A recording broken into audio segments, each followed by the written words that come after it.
Nuovo sito per la ULSS 3 Serenissima, realizzato in stretta collaborazione con la direzione informatica della Regione del Veneto, portale che decolla come apripista per tutto il territorio regionale. Come azienda siamo stati scelti dalla Regione per essere un po' da apripista rispetto a un portale che poi potrà essere esteso alle altre aziende regionali.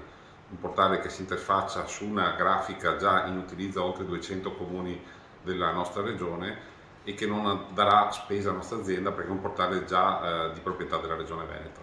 Progetto che di fatto apre la strada ad una condivisione del format con tutte le altre aziende sanitarie venete, creando un'interfaccia unica e semplice. I cittadini avranno più facilità a trovare informazioni e servizi e trovarli poi in maniera, come dire, similare in tutte le aziende sanitarie. Quindi è un momento di avvio di questa progettazione. Da oggi a fine marzo, in cui sarà poi ufficialmente lanciato il nuovo portale, i cittadini potranno scrivere alla nostra azienda anche per proporre modifiche e integrazioni rispetto alla versione beta che è già presente sul web.